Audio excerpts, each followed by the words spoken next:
Oke guys, baik di channel Jago Bajak bersama gue Reza. Kali ini gue akan bahas tentang contoh soal dan perhitungan untuk PPh orang pribadi. Oke guys, soal yang pertama ini guys. Ini gue ambil dari slide-nya yang dibuat Pak Marsono ya, dari Vekenstan. Soal-soalnya gue ambil dari situ. Oke, kita lihat di sini. M mendapatkan gaji dan tunjangan sebagai PNS dosen setahun 500 juta. Pengurang penghasilan bruto selama setahun adalah 12 juta, yaitu adalah data dari bukti potong 1721A2 ya. Jadi bukti potong 1721A2 ini adalah bukti potong yang diberikan bagi PNS penerima penghasilan tetap yang dia adalah PNS. Kemudian M punya satu istri dan dua anak yang masih sekolah, berarti K2. M dipotong PPh 21 dari kampus sebesar 75.125 dari bukti potong 1721A2. M bayar zakat mal 2 juta kepada masjid di kampung yang belum terdaftar. Nah, ini zakat ini dia bisa nggak dikurangkan guys? Nah, karena dibayarkan di masjid di kampung yang belum terdaftar, maka dia tidak dapat dikurangkan. Oke guys, kita coba hitung di sini gaji plus tunjangan ya. Setahun ada 500 juta. Kemudian pengurangnya ada 12 juta, sehingga penghasilan netonya adalah 488 juta. Kemudian dikurangi dengan PTKP K2 itu adalah 54 tambah 4,5 kali 3, 4,5 9 13,5 ya. 13,5, 54 tambah 13,5 berarti 67,5 juta, sehingga penghasilan kena pajaknya adalah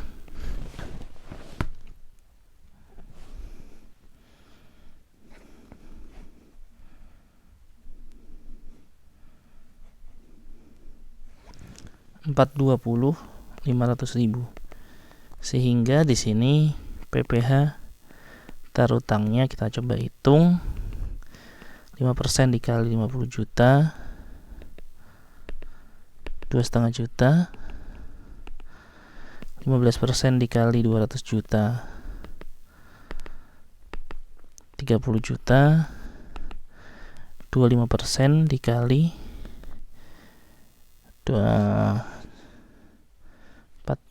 420.500 dikurangi 250, 170.500.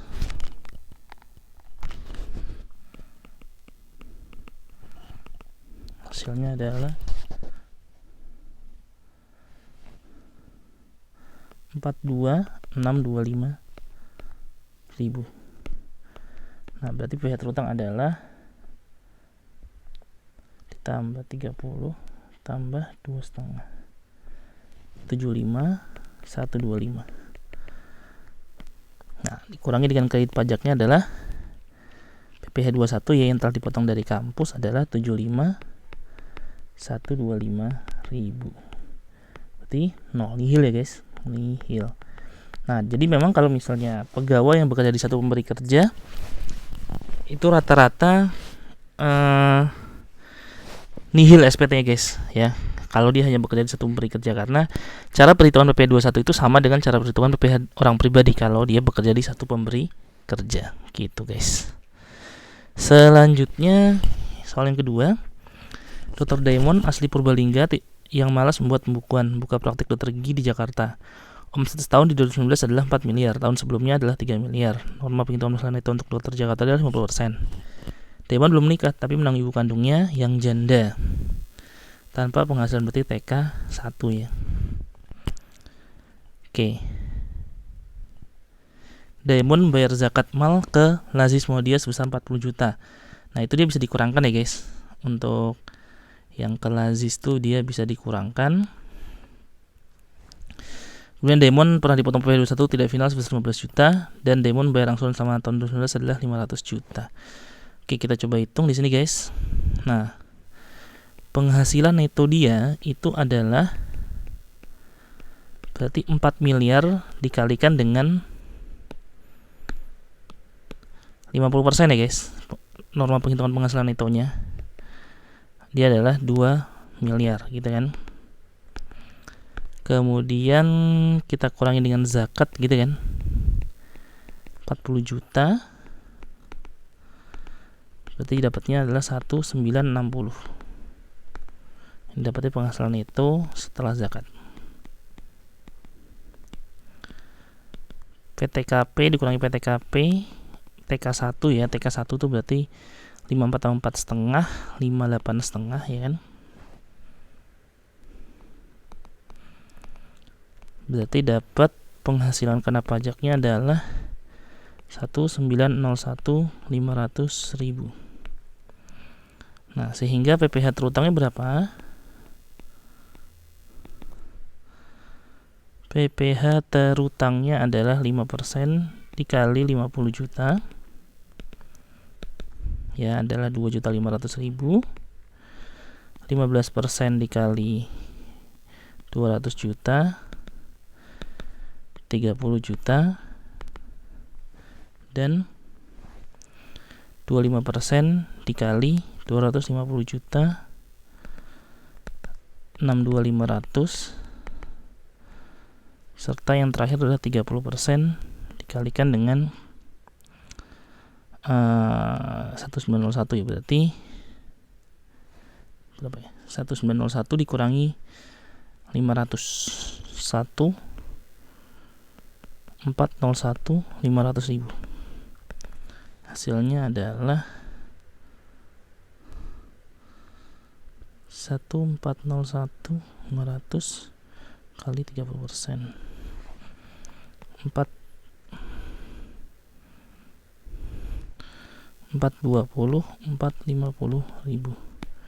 Hasilnya adalah 6.500 tambah 30 tambah 2,5, 515.450.000. Kemudian dia pernah dipotong di pasal 21 tidak final sebesar 15 juta, berarti dikurangi dengan kredit pajak ya guys. Berarti ada PPh pasal 21 15 juta. Dan Diamond bayar angsuran, ini berarti PPh pasal 25 ya. Angsuran PPh pasal 25 nya dia adalah sebesar 500 juta. Berarti PPh kurang bayarnya adalah 450.000 rupiah gitu guys. Nah, sekarang kita masuk di soal terakhir guys. Tuan Anto tidak menyelenggarakan membuka usaha percetakan dan memilih untuk tidak dikenakan PP23. Omset setahun adalah 3 miliar. Nah, dia tidak memilih untuk dikenakan PP23 ya guys. Berarti dia pakai perhitungan normal, pakai norma dia bisa. Karena dia juga tidak melakukan pembukuan ya.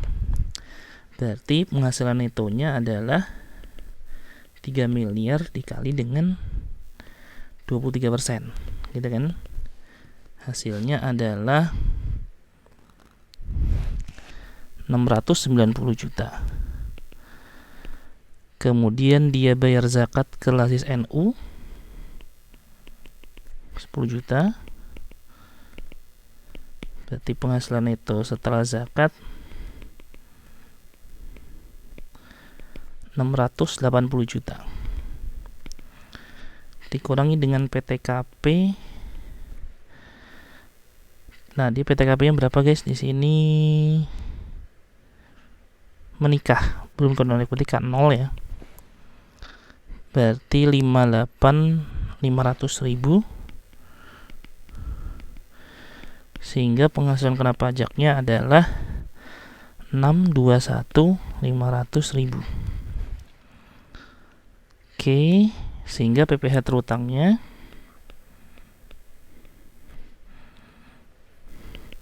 %5 kali 50 juta 2.500.000. 15% dikali 200 juta 200 juta 30 juta. 25% dikali 250 juta 62.500. Dan terakhir adalah 30% dikali 121.500.000. Hasilnya adalah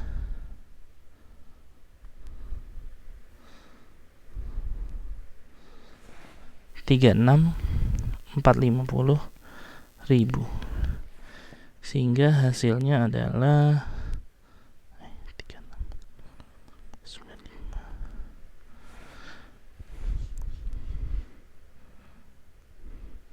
131.450.000.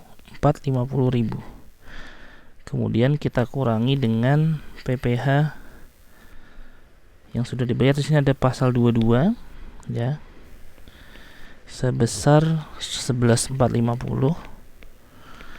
dan tuan antum bayar angsuran selama ini adalah PPh 25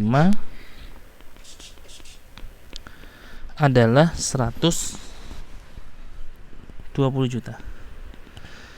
Sehingga di sini PPh-nya adalah berarti nihil ya, 0 ya. Kurang bayarnya 0, berarti dia nihil. Gitu guys. Ya. Guys, kira-kira ini aja yang bisa gue sampaikan di video kali ini. Semoga bermanfaat. Jangan lupa like, subscribe, dan komen channel YouTube gue. Dan apabila kalian merasa channel ini bermanfaat, bisa di share di seluruh sosial media yang kalian miliki. Jangan lupa belajar terus. Bye bye.